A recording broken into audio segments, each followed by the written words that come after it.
Desde Venezuela nos acompaña Sebastiana Barraez, periodista de investigación especializada en el área militar. Sebastiana, bienvenida a la tarde.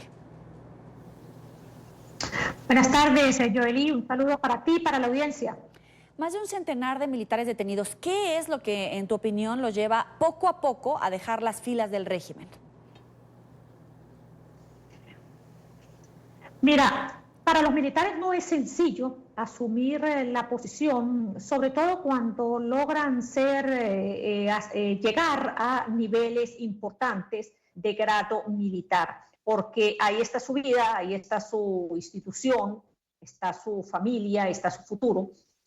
Ya cuando nosotros tenemos incluso a un mayor general detenido, a un general en jefe, que es el grado más alto hasta ahora en la Fuerza Armada Nacional, tenemos a gran cantidad de coroneles, capitanes de navío, hasta los cabos, soldados de la Fuerza Armada, pues estamos hablando de una profunda crisis en la institución armada, sobre todo evidenciado desde que el gobierno se empeñó en imponer la Asamblea Nacional Constituyente contra el fuerte rechazo que existía al interior de la Fuerza Armada.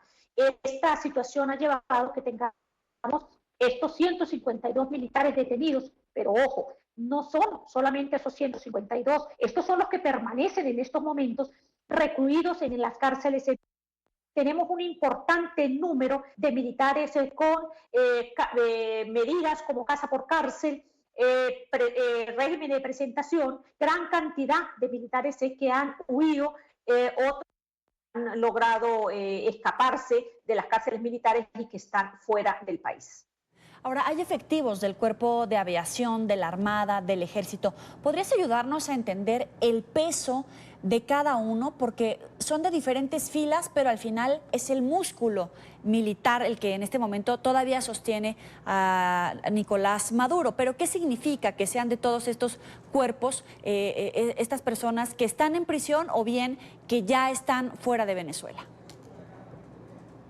Bueno, sencillamente que estamos hablando de que la institución armada, que es la más importante desde el punto de vista de seguridad, de resguardo, de defensa del territorio y la soberanía, que es la que tiene constitucionalmente el momento, pues está haciendo aguas internamente, está siendo enfrentada por una situación de deserción por miles, porque los que están desertando de la Fuerza Armada son miles de oficiales, de militares que no sienten ya a la institución como aquella que tenía una gran imagen frente a la población civil. Tenemos a una institución que se ha politizado, está atravesando por una crisis terrible, exigiendo de sus jefes militares, que en estos momentos están bastante ocupados en manifestar respaldo a Nicolás Maduro y no en ocuparse de los problemas esenciales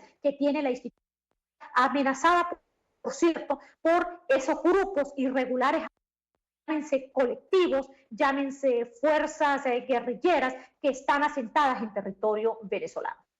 Ahora, según esta denuncia que nos llega a través del portal Infobae, la mayoría de estas personas, de estos efectivos, se encontraban recluidos en la prisión de Ramo Verde y son sometidos a tortura. ¿Cuál es la información que ustedes tienen? Porque no es la primera vez que escuchamos esta denuncia.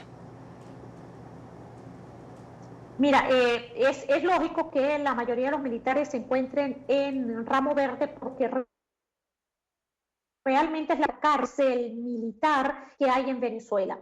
Los otros dos son anexos militares, uno en La Pica y el otro en Santa Ana del Táchira, y tenemos sitios de reclusión que están siendo utilizados como cárceles, en el caso de la Dirección General de Contrainteligencia Militar de GESIN y del Servicio Bolivariano SEBIN. Ahora bien, el caso de las torturas ha sido más que reiterado, evidenciado, denunciado, demostrado que ha ocurrido tanto en el caso del SEBIN como en la Dirección de Contrainteligencia Militar.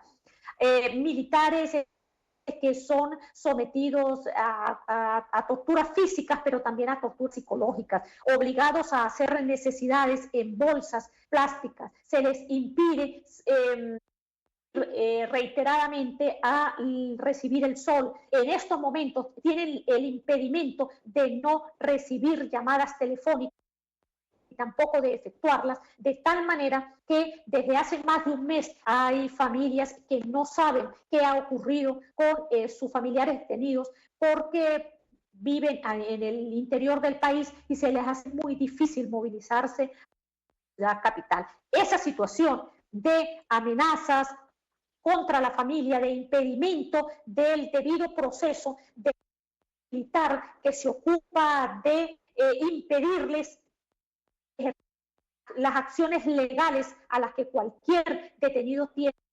Estamos hablando de una orquesta entre tribunales militares, entre cuerpos de inteligencia, cárceles, defensores públicos que se han dedicado a aplicar una tortura sistemática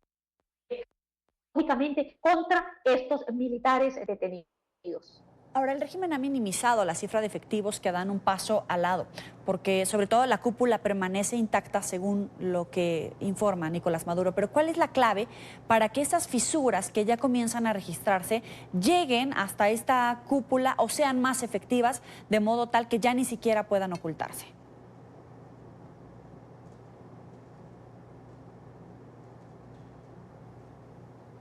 Bueno, es que hay que destacar es que el alto mando militar solamente lo cubre oficiales de alta graduación.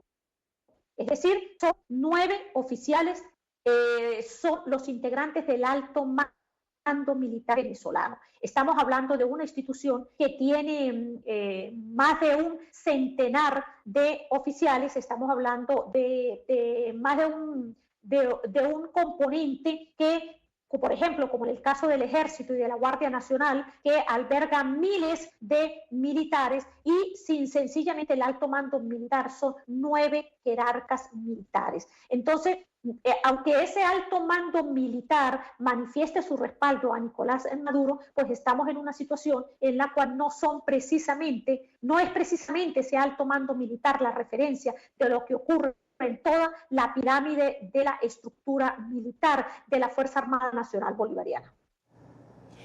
Y hablando de mandos medios, ¿qué tan fuerte es la unidad y obviamente el respaldo para Nicolás Maduro?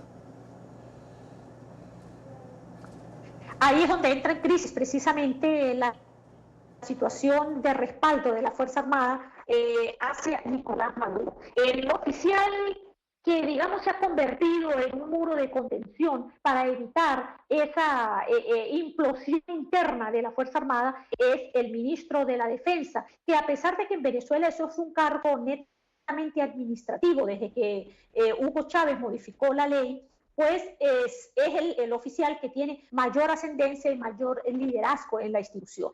Pero en los niveles medios y bajos de la Fuerza Armada hay un profundo rechazo a lo que ha venido sucediendo, no solamente en la Fuerza Armada, a lo que está sucediendo en el país, a la situación de crisis económica que viven los militares y que civil. Es por eso que hay miles de militares que han desertado de la Fuerza Armada y no me estoy refiriendo precisamente a ese un poco más de 1000 que decidieron pasar hacia territorio colombiano o hacia tierras del Brasil para apoyar a Juan Guaidó. Me estoy refiriendo a miles de militares que durante el año 2017 y 2018 abandonaron en calidad de deserción la Fuerza Armada Nacional Bolivariana. Si los sumamos y si sumamos el poder de estas personas del 2017-2018, las que llevaron a territorio colombiano o brasileño, ¿de qué depende que el número sea mayor de tal manera que se desequilibre esa cuota de poder que todavía tiene el madurismo? Mira, lo que pasa es que la Fuerza madurista, yo creo que la Fuerza Armada se identificó más con lo que fue la oferta chavista, más que la de Maduro. Insisto, quien mantiene esta situación en la Fuerza Armada es Padrino López, ni siquiera todo el alto mando militar, porque el alto mando militar depende de Padrino López y es sencillamente esa actuación de este general en jefe que además ya hace por lo menos 5 años que debía haber salido de la pero que permanece en una situación allí medio irregular, porque sigue siendo un oficial activo. Su promoción ya no hay ningún otro militar en calidad de activo en la Fuerza Armada. Ahora, la Fuerza Armada presenta un problema interno tan grave que no solamente es el hecho de que no logra estructurarse para acometer sus funciones esenciales. Es decir, la Fuerza Armada no tiene la fuerza, el poder para por lo menos enfrentar la invasión que tenemos en territorio venezolano de los grupos guerrilleros colombianos en el caso, por ejemplo, del Zulia y del Estado Bolívar, del Estado Táchira, Apure, del Ejército Nacional, que ha tomado mucha fuerza en los últimos años y que incluso se ha instalado territorio adentro, ya no solamente en la franja fronteriza, que han instalado sus campamentos, que tienen hombres armados y uniformados en territorio venezolano. Para concluir esta entrevista, tanto la comunidad internacional como el propio Juan Guaidó han declarado que en caso de que Nicolás Maduro capture al presidente interino y lo ponga tras las rejas, sería el más grave y el último de sus errores. De ser así, ¿cómo reaccionaría el ejército venezolano? Bueno, yo creo que el mejor ejemplo de eso lo da que la Asamblea Nacional Constituyente, dirigida por Diosdado Cabello, que además es un militar retirado que tiene cierto liderazgo en la Fuerza Armada y que además siempre hace gala de su presencia en las actividades de tipo militar, pues no se atrevió la Asamblea Nacional Constituyente más que a autorizar la semana pasada la continuidad de la investigación contra Juan Guaidó, que era específico levantarle la inmunidad parlamentaria. Estamos hablando de que el gobierno se mantiene en expectativa, con mucho cuidado, de no asumir acciones contra Juan Guaidó, que es en estos momentos el líder, el único líder que realmente hay con fuerza, que ha sido el único líder de la oposición en los últimos años que es capaz de arrastrar tal cantidad de seguidores, incluso en las peores condiciones que tiene el país, incluso en las peores condiciones, pues ha surgido un líder y creo que el gobierno se anda con mucho cuidado porque puede asumir que contra Juan Guaidó puede levantar no solamente a la Fuerza Armada, sino a la sociedad civil. Le agradezco estos minutos a Sebastiana Barraez, periodista de investigación especializada en el área militar. Gracias por estar con nosotros aquí en la tarde. Gracias a ustedes. Hasta luego.